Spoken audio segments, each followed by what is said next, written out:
Dewa Perang Yesikai. Bab 1636. Setelah lebih dari 10 detik, anak itu terbatuk beberapa kali dan warna kulitnya kembali normal hampir secepat yang terlihat oleh mata telanjang. Wajahnya yang semula biru tua kini dipenuhi sedikit noda darah. Kekuatan internal memang bisa digunakan untuk mengeluarkan racun, tetapi ada ratusan orang yang terinfeksi di sini, dan sangat sulit baginya untuk mengeluarkan racun satu persatu. Oleh karena itu, satu-satunya cara adalah mengeluarkan racun dari anak-anak dan lansia yang lemah ini terlebih dahulu, menyelamatkan nyawa mereka, lalu perlahan-lahan menggunakan obat-obatan untuk mengobati mereka. Namun masalahnya, Yesikai tidak yakin jenis wabah apa ini, jadi ia hanya bisa menggunakan bahan obat biasa untuk pengobatan, dan efeknya mungkin tidak begitu baik. Yesikai mengeluarkan banyak ramuan dari cincin penyimpanannya. Semua ini dibelinya di kota Lingxiang dan seharusnya cukup untuk semua orang yang terinfeksi. Kau tidak mau memberi obat pada orang-orang ini begitu saja. Saat itu, suara Daohun terngiang di benaknya. Ini jarang terjadi. Daohun memang bukan cerewet, tapi begitu bicara, itu jelas bukan omong kosong. Tentu saja tidak, tapi kita perlu mencoba mendetoksifikasinya. Saya tidak tahu wabah apa ini, tapi yang paling mendesak adalah mendetoksifikasi orang-orang yang sakit parah terlebih dahulu. Anda dapat merasakan denyut nadi dan menggunakan jarum perak, bukan? Tentu. Baiklah, pergi cari penduduk desa yang sakit itu dan tusuk tubuhnya dengan jarum perak. Tunggu, bisakah akupuntur menyembuhkan wabah? Tanya Yesikai balik. Saya tidak akan menggunakan akupuntur untuk menyembuhkan penyakit, tetapi saya membutuhkan darah orang yang terinfeksi. Begitu.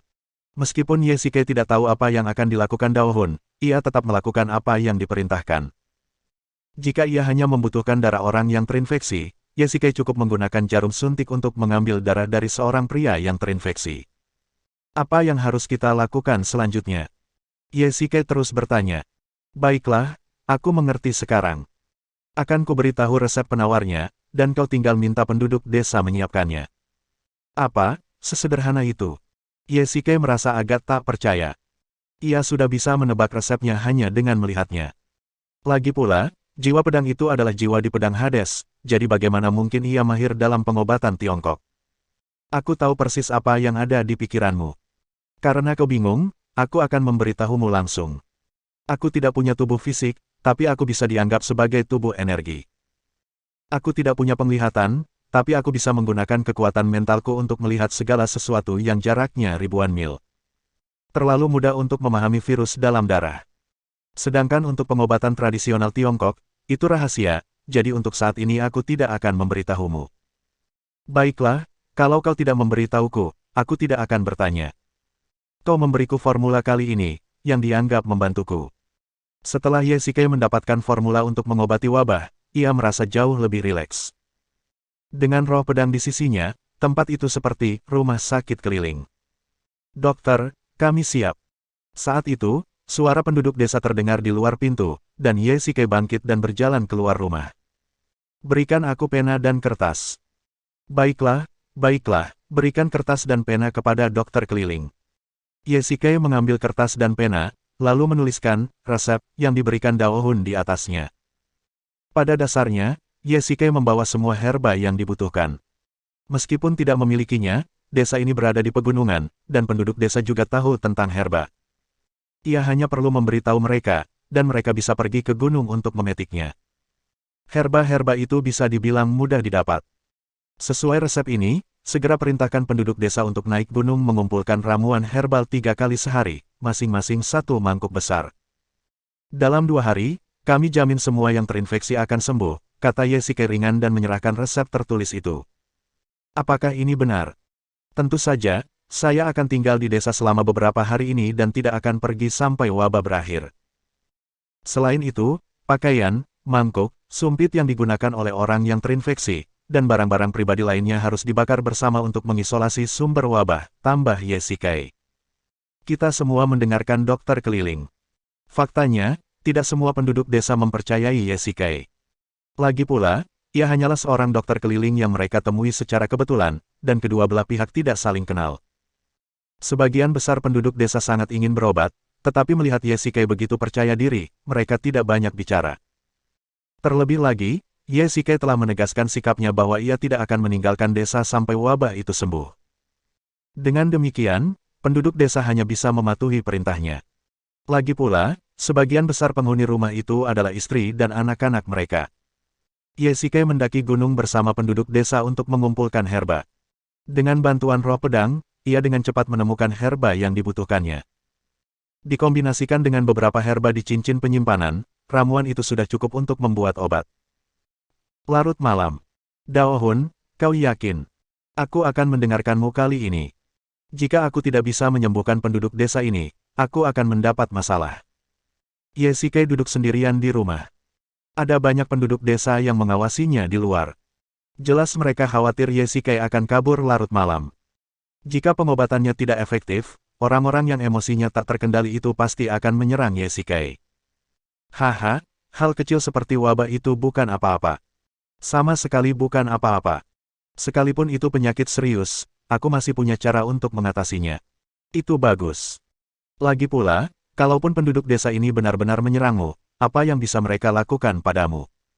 Kau seorang kultivator, Hades. Kalau kau mengeluarkan pisau Hades di tanganmu, semua penduduk desa akan menjadi ikan di talenan, kata roh pedang dingin. Roh pedang, kau seharusnya tahu apa konsekuensinya jika aku menggunakan pedang kegelapan dengan kekuatanku saat ini. Yesike mendesah getir. Akhir-akhir ini, kecuali beberapa minggu yang dihabiskannya sendirian dengan Helinghan, ia hampir tidak punya waktu luang, jadi ia jarang berlatih, sutra Kaisar Suan, dan tingkat kultivasinya tidak banyak meningkat. Pedang kegelapan memiliki aura pembunuh yang begitu kuat sehingga begitu terinfeksi, pasti akan memicu penyakit cinta iblis, dan kemudian ia akan menjadi mesin pembunuh yang tak sadarkan diri. Baiklah, mari kita bicara tentang bisnis. Yesike mengganti topik. Kali ini aku datang ke sini, bukan hanya untuk menjadi dokter keliling, aku juga ingin mencari jalan pintas untuk membantu pasukan Chu mengungsi. Yesike mengeluarkan peta dari gudang dan menandai lokasi desa Baimu di atasnya. Tempat ini sangat dekat dengan garis depan pasukan Qin dan Chu. Apa yang dikatakan penduduk desa itu benar. Sering ada kelompok kecil pasukan Qin atau Chu yang lewat di dekatnya, tetapi sekarang sedang terjadi wabah di desa, dan mereka tidak berani mendekat. Hari ini, ketika aku sedang mengumpulkan herba di pegunungan, aku kebetulan menemukan jalan lembah yang mengarah ke perkemahan pasukan Chu. Aku tidak yakin apakah aku bisa melewatinya, jadi aku ingin pergi dan melihatnya besok. Jika aku bisa melewati jalan ini, kurasa pasukan Chu seharusnya bisa meninggalkan medan perang dengan lancar. Yesike memperkirakan bahwa konsumsi makanan dan rumput harian 100.000 pasukan Chu sangat besar, dan ia tidak punya banyak waktu tersisa. Apakah kau benar-benar ingin membantu manusia fana itu? Tanya Dao Hun dengan tenang. Bukankah begitu? Tanya Yesike balik.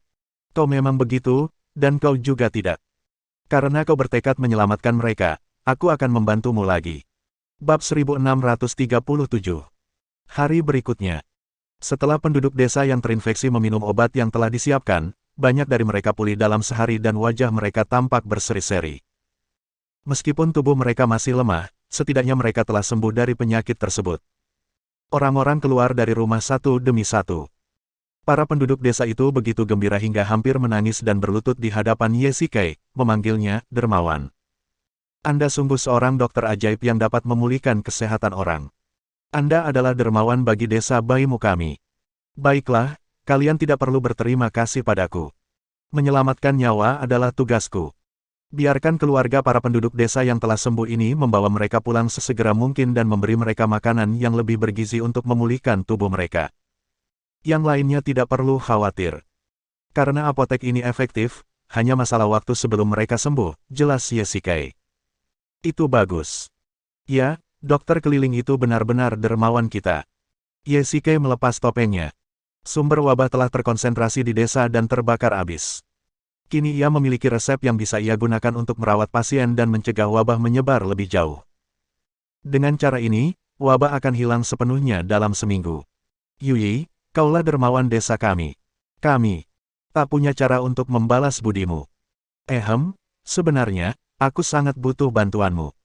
Kuharap kau bisa. Jangan bilang apa-apa, dokter. Selama itu perintah Anda, kami pasti akan membantu Anda dengan segala cara. Baiklah, aku ingin pergi ke gunung di belakang desa. Siapa di antara kalian yang paling mengenal medan di sini? Bisakah kau menjadi pemanduku? Tanya Yesike. Gampang. Aku akan memanggil Huzi. Dia pemburu di desa dan sering berburu di pegunungan sendirian. Kehadirannya di sini saja sudah cukup. Tak lama kemudian, seorang pria, kurus, menghampiri Ye Shikai. Ia tidak tinggi, hanya sekitar 1,65 meter, tidak jauh lebih tinggi dari wanita di sebelahnya. Ia membawa busur di punggungnya. Ye Shikai bermata tajam. Meskipun, Huzi, ini tidak tinggi, otot-ototnya terbentuk dengan baik. Ia jelas jago dalam lintas alam pegunungan. Menurut penduduk desa, ia pergi berburu di pegunungan seperti monyet yang memasuki hutan. Ia seperti ikan di air, dengan kekuatan luar biasa dan kaki yang lebih kuat. Apakah kamu Tiger? Ya, aku memberi hormat kepadamu, dermawan. Huzi melepas busur panjangnya dan perlahan berlutut di depan Ye Shikai untuk memberi hormat. Oke, cepat bangun. Ye Shikai segera membantunya berdiri. Huzi bukan hanya pemburu terbaik di desa, tapi juga penembak jitu. Dalam jarak 100 langkah, ia bisa menembakkan panah ke leher seekor binatang. Tuan, saya tidak berbakat seperti yang dikatakan penduduk desa, tetapi selama Anda dapat memanfaatkan saya tidak akan pernah menolak meskipun itu berarti kematian. Baiklah, ikuti aku ke pegunungan. Aku butuh kau menjadi pemanduku. Gunung belakang. Silakan lihat, wahai dermawan. Ada banyak jalan kecil dan gua di gunung ini. Ada jalan yang menghubungkannya. Jalan ini sangat rumit. Jika orang asing datang ke sini dan gegabah memasuki gua, ia pasti akan tersesat. Huzi, kau lihat apa yang ada di balik gunung. Ye Shikai menunjuk ke kejauhan. Itu adalah perkemahan pasukan Chu. Ia berharap menemukan jalan yang dapat menghubungkan kedua tempat itu. Dengan begitu, pasukan Chu dapat mengikuti jalan ini, menghindari blokade pasukan Qin, dan berhasil mundur ke negeri Basu. Apakah ada cara lain untuk sampai ke sana? Tanya Ye Shikai. Iya, ada, tapi semuanya jalan kecil yang jarang dilewati orang. Hampir tidak ada yang mau melewatinya. Lagi pula, jalan-jalan itu terjal dan sulit dilalui. Jalan-jalan itu kurang nyaman. Apakah ada jalan di dalam gua yang dapat menuju ke kejauhan? Ya, tapi jalan di dalam gua itu rumit dan membutuhkan panduan. Lalu apakah kamu tahu jalannya? Ye Shikai menyela sebelum Huzi selesai berbicara. Tentu saja, kalau kau ingin tahu, aku bisa mengantarmu ke sana sekarang. Huzi mengangguk sebagai jawaban. Itu akan bagus sekali. Gua. Lihatlah, wahai dermawanku, gua-gua di sini semuanya terbentuk secara alami, dan terdapat banyak cabang di dalamnya. Pada masa 7 kerajaan, tempat ini dulunya merupakan wilayah negara Chu, dan kemudian negara Qin. Gua ini menjadi gua prajurit, tempat penyimpanan senjata dan makanan. Huzi menjelaskan kepada Ye Shikai. Ye Shikai mengamati dengan saksama lingkungan di dalam gua. Memang ada tanda-tanda hunian manusia, bahkan beberapa meja dan kursi. Namun, meja dan kursi kayu itu sudah lama lapuk. Jelas sekali bahwa gua itu sudah lama berada di sana. Dulunya tempat ini adalah tempat persembunyian prajurit, mengapa sekarang tidak ada orang di sini? Tanya Ye Shikai. Setelah Qin menyatukan negara, mereka membangun benteng di dekatnya. Tentu saja, mereka tidak lagi membutuhkan gua ini sebagai tempat persembunyian para prajurit. Siapa yang mau tinggal di tempat yang gelap dan lembab seperti itu setiap hari? Benar. Dinasti Qin menyatukan negara dan mengumpulkan semua senjata rakyat untuk mencegah sisa-sisa 6 kerajaan mengorganisir perlawanan. Ye Shikai memandangi gua itu. Jalan di dalamnya tidak sempit. Selama jalan itu ditentukan, setidaknya 10.000 hingga 20.000 orang dapat dievakuasi setiap hari. Dengan cara ini, hanya perlu seminggu bagi seluruh pasukan untuk dievakuasi. Dermawanku, ayo kita lanjutkan. Ada banyak batu di tanah, jadi hati-hati melangkah. Setengah jam kemudian, keduanya akhirnya keluar dari gua. Ye Shikai menuliskan seluruh rute di atas kertas. Dengan peta ini, pasukan Chu bisa mundur. Ye Shikai memandang ke kejauhan. Itulah garis depan pasukan Chu.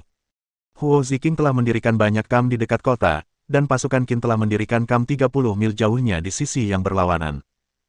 Dengan jarak sedekat itu, jika kavaleri menyerang, hanya butuh waktu sedetik untuk mencapai garis depan pasukan Chu. Jelas bahwa pasukan Qin tidak kenal takut. Dermawanku, pasukan Qin dan Chu sedang bertempur di sana. Ye Shikai memejamkan mata dan mendengarkan dengan saksama. Terdengar samar-samar teriakan membunuh di udara, dan sepertinya terdengar suara senjata beradu. Ini adalah pertempuran yang hebat. Memang, pasukan kedua belah pihak tidak kurang dari puluhan ribu. Setelah pertempuran hebat, bahkan jika semua pohon di gunung ditebang, tetap saja tidak akan cukup untuk membuat peti mati. Dermawanku, kau telah berkeliling dunia dan pasti tahu lebih banyak daripada orang desa sepertiku. Kapan menurutmu perang ini akan berakhir? Nada suara Huzi melunak. Yesike bisa mendengar suara hatinya. Bahkan pria tangguh yang berburu binatang buas di pegunungan pun memiliki kelemahannya sendiri. Perang adalah sesuatu yang tak seorang pun di dunia ini ingin lihat, terutama bagi desa seperti Baimu, yang berada di garis depan antara pasukan Qin dan Chu. Krisis, kehancuran desa dan keluarga, bisa terjadi kapan saja. Setelah selamat dari wabah hari ini, bisakah mereka lolos dari bencana perang besok? Mungkin, itu akan terjadi besok. Mungkin, itu tidak akan pernah berakhir. Jika kita beruntung, kita akan dapat melihat perdamaian di dunia dalam hidup kita. Dermawanku, apakah kau berharap pasukan Chu yang menang atau pasukan Qin yang menang? Huzi melanjutkan pertanyaannya. Yesike tetap diam, menatap ke kejauhan dengan ekspresi serius. Bab 1638. Perang membangkitkan iblis di hati setiap orang. Penyakit cinta iblis dalam tubuh Yesike masih tertidur dan belum sepenuhnya sembuh. Ngomong-ngomong, Chen Yuxin yang menghancurkan dantiannya tidak sepenuhnya buruk. Setidaknya, selama pikirannya tetap stabil, penyakit cinta iblis itu tidak akan muncul. Sekarang, secara tidak sengaja, meteorit Dongjun telah membantunya memulihkan kekuatan batinnya, dan ia harus selalu waspada terhadap energi abnormal di tubuhnya. Huzi bertanya kepadanya apakah ia berharap pasukan Chu yang akan menang atau pasukan Qin yang akan menang. Yesike tidak memiliki jawaban dalam hatinya. Menurut perkembangan sejarah, Miwen pada akhirnya akan gagal. Bahkan jika kita mengesampingkan sejarah, jika Miwen benar-benar menguasai dunia pada akhirnya, akankah perang benar-benar berakhir? Ini masih menjadi tanda tanya. Huzi, terima kasih telah menunjukkan jalan kepadaku. Aku sungguh ingin berterima kasih kali ini. Yesike mengganti topik pembicaraan. Terima kasih atas kebaikanmu, dermawan. Kau telah menyembuhkan wabah di desa dan menjadi dermawan kami. Aku baru saja berburu rusa di pegunungan kemarin dan akan kembali memanggang daging rusa untukmu. Terima kasih. Yesike mengangguk, dan mereka berdua kembali ke desa Baimu melalui jalan yang sama. Ini hari kedua Yesike datang ke desa Baimu. Kalau dihitung, ia sudah meninggalkan kota Lingxiang selama 4 atau 5 hari. Tak ada waktu yang terbuang sia-sia. Ia sudah hafal rute perjalanan hari ini. Ia berencana meninggalkan desa Baimu besok untuk memberitahu pasukan Chu di garis depan. Wabah telah teratasi, dan kain hitam di depan banyak rumah penduduk desa telah diturunkan. Resep Yesike telah berhasil dengan sangat baik, dan desa kembali semarak seperti saat tahun baru. Ledakan, ledakan. Siapa itu? Yesike membuka pintu dan orang yang masuk adalah Huzi. Ia memegang daging rusa panggang di satu tangan dan setoples anggur tua di tangan lainnya. Dokter, saya baru saja membuat ini. Ayo kita makan bersama. Oh, benar. Terima kasih banyak. Melihat ini, Yesike mengucapkan terima kasih berulang kali dan mengundang Huzi masuk. Dokter keliling, kemana saja Anda sebelumnya? Sudah berapa banyak orang yang Anda tangani? Tanya Huzi tiba-tiba saat mereka berdua sedang makan barbeque. Haha, aku sedang berkelana keliling dunia, bagaimana aku bisa ingat? Soal berapa banyak orang yang kuselamatkan, aku tidak tahu. Dokter keliling bukanlah dewa, dia hanya bisa melakukan apa yang dia bisa, kata Yesike acuh tak acuh. Kudengar ada seorang jenderal di pasukan Chu yang sangat mirip dengan dokter keliling itu. Aku penasaran. Apakah dia memang dokter keliling itu sendiri? Huzi memasang ekspresi membunuh di wajahnya. Tiba-tiba ia menghunus pisau tajam dari punggungnya dan mengarahkannya ke Yesike. Sepertinya kau sudah tahu identitasku. Meskipun Yesike sedikit terkejut, ia sama sekali tidak panik.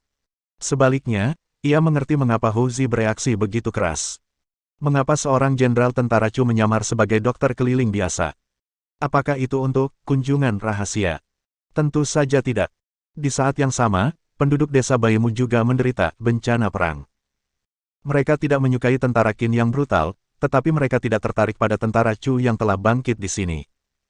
Sebaliknya, karena kedatangan tentara Chu, perang juga berdampak pada desa.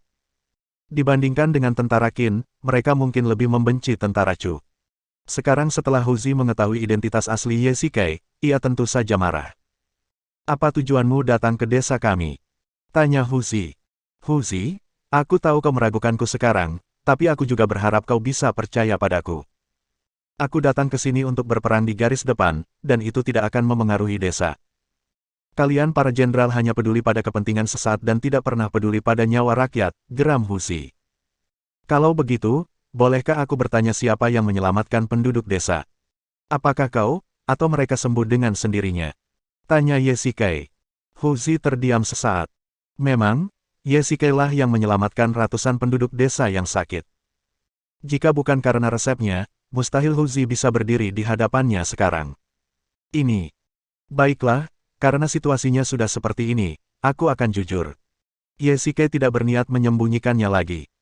Karena Huzi sudah tahu, ia hanya mengatakan yang sebenarnya, aku datang ke sini kali ini untuk menarik 100.000 pasukan Chu dari Basu. Apa katamu?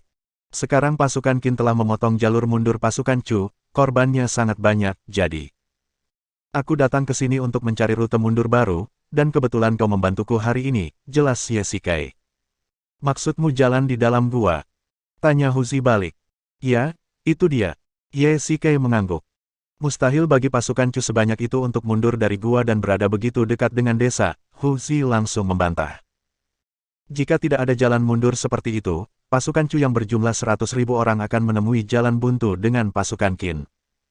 Tanpa makanan dan rumput, situasi akan menjadi tak terkendali dan pasukan Chu yang berjumlah 100.000 orang akan berubah menjadi pasukan Chaos yang berjumlah 100.000 orang. Pada saat itu, semua kota dan desa di sekitarnya akan dijarah oleh pasukan Chaos. Desa Baimu berada di garis depan antara pasukan Qin dan Chu. Apa kau pikir ratusan penduduk desa bisa lolos? Tanya Yesikai dingin. Ia menebak pikiran Huzi. Ia tidak ingin perang memengaruhi desanya. Ia ingin melindungi rumah dan keluarganya. Ia khawatir pasukan Chu yang berjumlah 100.000 orang akan melakukan sesuatu yang melanggar disiplin militer ketika mengungsi dari depan pintunya. Namun seperti yang dikatakan Yesikai, tanpa makanan dan rumput, pasukan Chu yang kelaparan akan benar-benar menjadi perampok. Saat itu, mereka bahkan mungkin akan merenggut nyawa penduduk desa. Bagaimana Anda bisa menjamin bahwa mundurnya 100.000 pasukan Chu tidak akan memengaruhi penduduk desa? Saya bisa memberi perintah bahwa jika terjadi pelanggaran disiplin militer, prajurit yang melanggar akan dibunuh tanpa ampun, terlepas dari pangkat mereka. Jika ada kerugian, saya akan mengganti rugi 10 kali lipat. Kalian tahu identitas saya dan seharusnya tahu bahwa saya memiliki kekuatan ini. Yesikai melanjutkan. Ia sudah memikirkan bagaimana cara menjawab Huzi. Selama ia mengatakan ini, Huzi tidak akan bisa menolak. Lalu, mengapa aku harus percaya kalau apa yang kau katakan sekarang itu benar? Hanya karena aku menyembuhkan wabah di desaku, bukankah itu cukup bagimu untuk percaya padaku? Kalau aku benar-benar tidak berperasaan, kenapa aku harus repot-repot denganmu? Baiklah, aku percaya padamu. Aku harap dermawan itu, oh tidak, aku harap sang jenderal dapat menepati janjinya. Jika pasukan Chu mundur tanpa menimbulkan kerusakan apapun, aku pasti akan meminta maaf kepadamu secara langsung, kata Huzi sambil membungkuk. Baiklah, kalau begitu, kamu bisa kembali dulu. Jenderal, apa kau tidak takut aku akan memberitahu pasukan Qin di dekat sini? Kalau mereka tahu kau di sini, mereka pasti akan mengirim pasukan besar untuk menangkapmu. Sebelum pergi, Huzi tiba-tiba menoleh dan bertanya dengan rasa ingin tahu. Kepercayaan itu timbal balik. Karena kau telah memilih untuk mempercayaiku, aku juga akan mempercayaimu. Kita akan jujur dan tidak pernah mengingkari janji. Jika kau benar-benar ingin dipromosikan dan menghasilkan uang, itu tidak masalah. Kau bisa pergi ke kamp tentara Qin sekarang untuk memberitahu mereka bahwa komandan tentara Chu sendirian di desa Baimu. Selama tentara Qin menangkapku, kau tidak perlu khawatir tentang makanan dan pakaian. Hadiah yang diberikan tentara Qin tidak akan cukup untuk kau belanjakan bahkan dalam beberapa kehidupan. Bab 1639. Meskipun aku, Huzi, bukanlah seorang cendekiawan yang banyak membaca, aku juga tahu apa artinya memiliki rasa malu dan kesetiaan. Karena aku sudah berjanji padamu, jika aku pergi ke tentara Qin untuk melaporkanmu lagi, itu akan menjadi pelanggaran kepercayaan. Aku orang yang jujur dan tidak akan pernah melakukan hal seperti itu. Huzi sedikit marah. Kata-kata Yesikai tampaknya merupakan kecurigaan dan merendahkan karakternya. Orang-orang di Chu sederhana dan jujur. Hu Zi adalah pria sejati dengan tulang punggung dan kesetiaan. Jika dia bisa direkrut, dia pasti akan sangat setia di masa depan. Di era ini, tidak banyak orang seperti itu. Yah, kurasa aku tidak salah. Ye Sikei mengganti topik dan berkata, penduduk desa sedang merayakan di luar, ayo kita lihat. Oh, dan terima kasih untuk daging rusa panggang dan anggurnya. Enak sekali. Sejak awal, Ye Sikei yakin Hu Zi tidak akan gegabah membunuhnya. Karena ia sudah tahu bahwa Ye Sikei adalah Jenderal Chu, dan ia masih membawa barbeque dan anggur berkualitas, itu jelas sebuah ujian, jika tidak, anggurnya akan beracun. Keesokan harinya, di sisi lain gua. Jenderal, kam tentara Chu ada di sana. Anda tinggal ikuti jalan pegunungan menurun dan Anda akan tiba dalam 2 jam, kata Hu Zi sambil menunjuk ke kam tentara Chu di kejauhan. Baiklah, sampai jumpa besok. Ye Sikei melambaikan tangannya dan hendak pergi ketika Hu Zi tiba-tiba menghentikannya. Jenderal, saya harap Anda akan menepati janji Anda dan tidak melupakan perjanjian kita. Jangan khawatir. Ye Sikei menunggang kudanya menuruni gunung dengan sangat cepat. Lagi pula, ini intelijen militer, bukan tamasya. Ia telah tertunda di desa Baimu selama 2 hari. Untungnya, ia menemukan jalan ini dan mendapatkan sesuatu. Jika semuanya berjalan lancar, pasukan Chu akan berkemas dan berangkat semalaman, lalu mundur sepenuhnya dalam seminggu. Kam tentara Chu. Siapa kamu?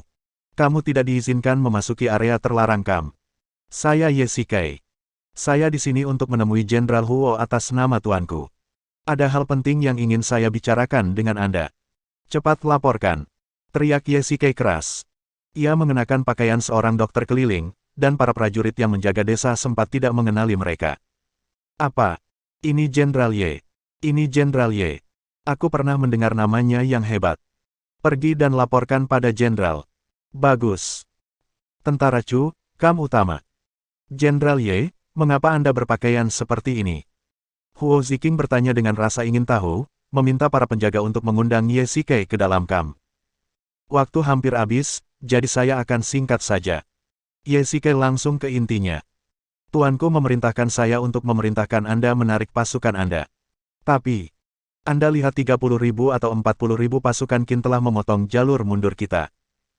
Mereka menduduki pegunungan dan perbukitan, dan kita tidak bisa menyerang mereka sama sekali. Kali ini aku datang ke sini untuk memilih rute mundur bagi pasukan berkekuatan 100.000 orang, lanjut Ye Sikei. Benarkah? Apa yang bisa kita lakukan? Aku berpura-pura menjadi dokter keliling hanya untuk mencari jalan keluar. Ye Sikei mengeluarkan peta dari tasnya, yang di atasnya terdapat garis yang digambar dengan kuas.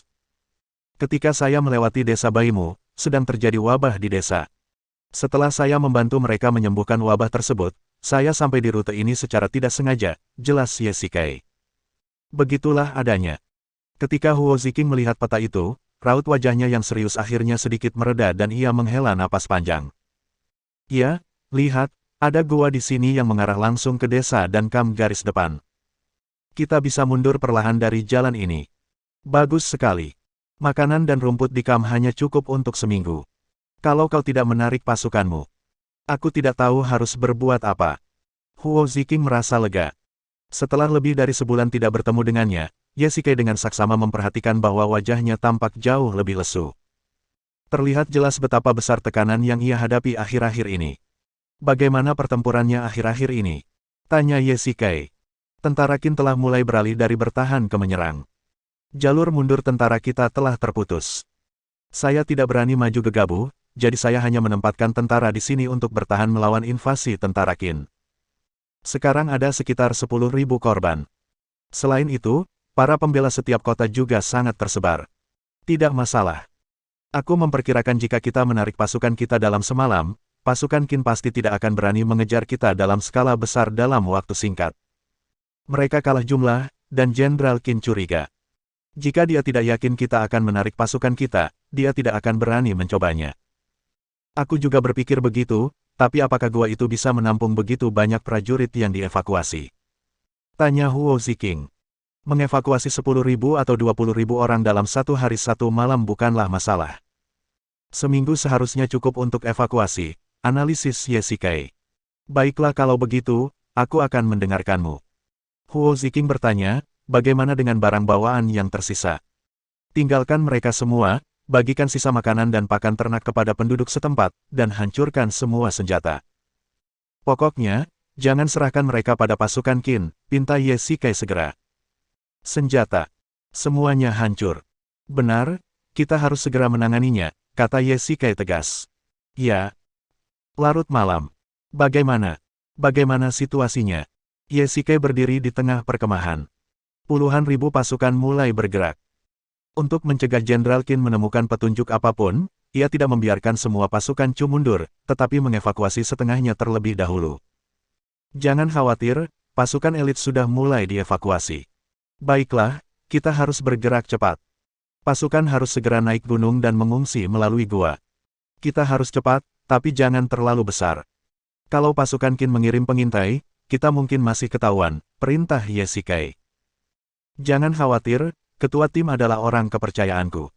Dia sangat berpengalaman dan tidak akan ada bahaya dalam penarikan pasukan kita, lapor Huo Ziking. Bagus sekali. Sejujurnya, pasukan Qin yang datang ke Xianyang kali ini tiba dengan sangat cepat, dan mereka ditempatkan di lokasi-lokasi yang sangat strategis, semuanya di area-area penting. Saya menduga, jenderal yang memimpin pasukan itu adalah rival lama saya, Wang Li. Apa? Wang Li lagi? Kata Huo Ziking dengan keras. Benar sekali.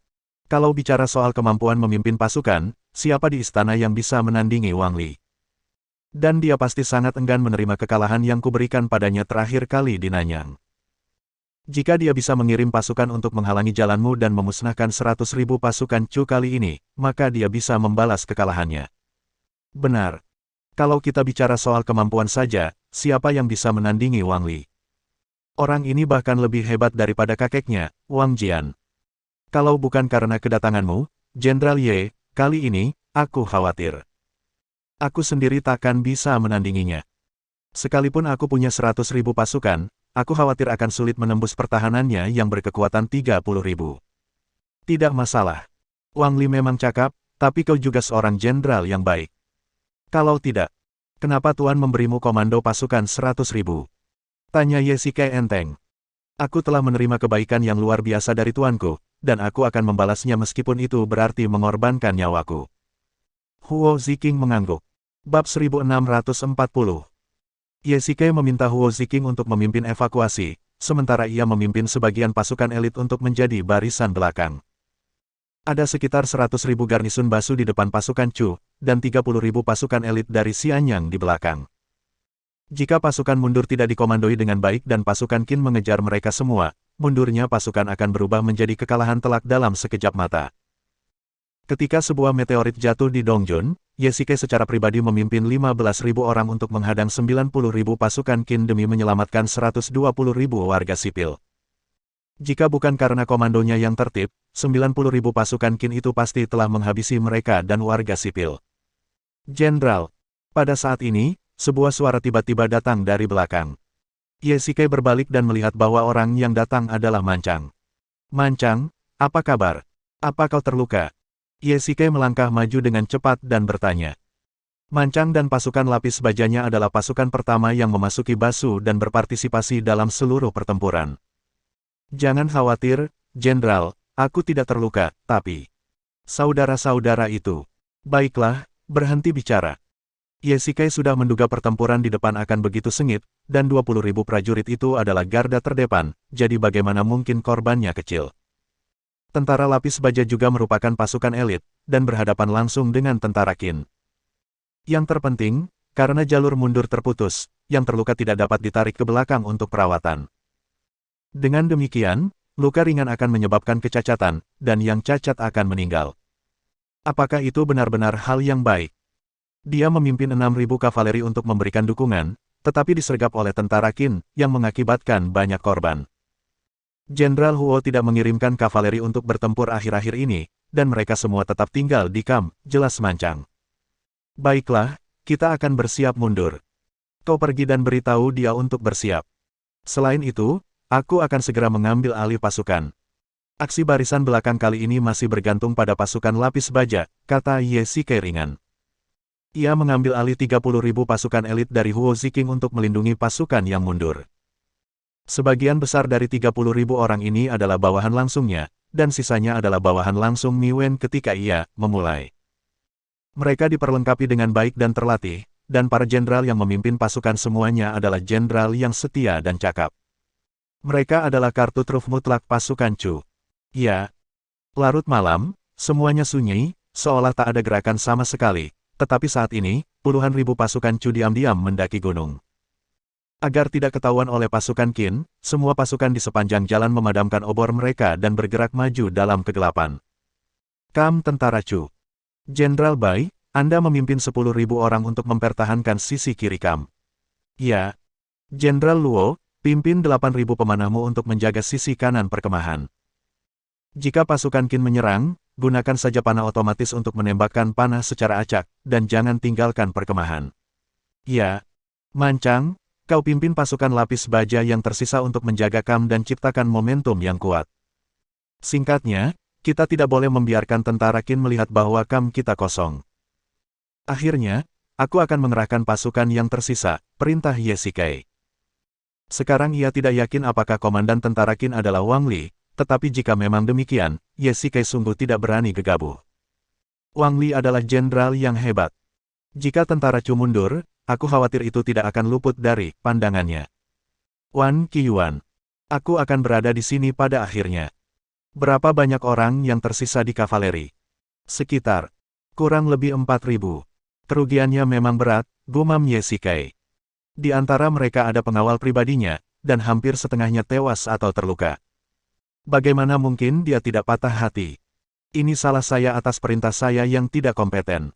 Mohon hukum saya, Jenderal. Wan Qiyuan berlutut dan meminta maaf. Itu bukan salahmu. Pasukan Qin datang jauh lebih cepat dari yang kuduga. Aku juga bertanggung jawab atas seranganmu. Lagi pula, medan pegunungan seperti ini tidak cocok untuk kuda perang. Terima kasih atas pengampunanmu, Jenderal. Pasukan kavaleri. Menemani pengawal saya dan mematuhi perintah saya kapan saja. Ya. Laporkan, ada api yang menyala-nyala di kam tentara Qin, dan tampaknya api mulai berkumpul. Tiba-tiba, seorang penjaga masuk ke dalam tenda dan berkata, "Tidak bagus. Jenderal, pasukan Qin tidak berencana menyerang kam kita, kan?" Tanya Mancang. Apakah pasukan Qin di depan atau pasukan Qin di belakang? Ye Shikai terus bertanya. Ini. Pasukan Qin di kam depan dan belakang sudah mulai berkumpul, seolah-olah. Mereka sudah membicarakannya sebelumnya. Ini untuk menyerang dari depan dan belakang. Kumpulkan seluruh pasukan dan semua jenderal harus menjalankan tugasnya. Jika pasukan Qin menyerang, segera balas. Ye Shikai sendiri menghunus pedangnya dan pergi berperang. Para prajurit berbaju besi memegang tombak dan perisai besi, serta menjaga gerbang desa. Jenderal, pasukan Qin menyerang kam dari timur dan barat secara bersamaan. Mereka datang dengan kekuatan besar, dan jumlah mereka tidak kurang dari 50.000. Begitu banyak orang, mungkinkah rencananya sudah terbongkar? Ye Shikai merasa sedikit terkejut. Mereka baru saja mulai menarik pasukan, jadi mengapa pasukan Qin datang menyerang desa? Tidak mungkin itu hanya kebetulan. Berdiri di tembok desa, Ye Shikai melihat ke bawah dan melihat lautan pasukan Qin. Dilihat dari baju zirah mereka, mereka pasti pasukan elit. Laporkan kepada jenderal, pasukan Qin berjarak 100 langkah dari kam. Lepaskan anak panahnya. Puluhan ribu tentara Chu menembakkan panah ke dinding pertahanan, dan pasukan Qin terpaksa berhenti. Huo Ziqing adalah seorang jenderal yang baik. Ia membangun pertahanan yang mudah dipertahankan tetapi sulit diserang. Selain itu, terdapat sebuah kota di luar pertahanan. Sekalipun pertahanan itu tidak dapat dipertahankan, masih ada kota yang harus dipertahankan. Semuanya hati-hati, pasukan Qin punya ketapel, teriak Ye Shikai keras, memberi isyarat kepada para prajurit yang menjaga desa untuk tiarap. Pada saat yang sama, puluhan bola api melesat keluar dari formasi pasukan Qin dan menghantam tembok desa dengan keras. Ledakan. Minggir. Minggir, kau cari kematian. Kembalikan anak panahnya. Ye Shikai berteriak keras, pasukan Qin bahkan membawa senjata berat untuk pengepungan, termasuk busur silang dan ketapel, dan dengan begitu banyak orang yang datang, tampaknya mereka akan melancarkan serangan dahsyat. Sekarang masih ada 30.000 hingga 40.000 orang yang tersisa di kam, dan mereka harus bertahan apapun yang terjadi. Jenderal, pasukan Qin menyerang kam kiri kita dengan ganas. Jenderal Bai gugur dalam pertempuran. Apa? Jenderal Bai telah gugur dalam pertempuran. Sisi kiri Kam akan segera ditembus oleh pasukan Qin. Pasukan kita sedang dalam pertempuran yang sulit. Mohon kirimkan pasukan untuk mendukung kami. Sersan penjaga. Ada. Semuanya, ikuti aku. Ya. Tentara Qin melancarkan serangan sengit satu demi satu, tetapi terus-menerus dihalau oleh tentara Chu. Pertempuran berlangsung hingga fajar. Tentara Qin berhasil dipukul mundur 17 kali, dan tanah di bawah tembok desa dipenuhi mayat. 2 jam kemudian, Jenderal Ye, pasukan Qin telah mundur. Melihat pasukan Qin mundur di kejauhan, tembok desa yang bobrok, dan para prajurit yang terluka mengerang, Ye Shikai tidak berani bersantai sedikitpun. Laporkan, tentara kita menderita 8.000 korban, dan sebagian besar prajurit gugur dalam pertempuran. Saudara-saudara yang terluka telah dipulangkan. Aku mengerti. Kau boleh turun. Ye Shikai menyeka darah dari baju zirahnya dan berkata ringan, nadanya penuh kelelahan. Ya, Ye tua. Tiba-tiba, sebuah suara datang dari kejauhan. Ye Shikai mendongak dan melihat Sang Guan Jian memimpin pasukan kavaleri ke dalam perkemahan dari perkemahan belakang. Sang Guan, mengapa kamu ada di sini? Bersambung.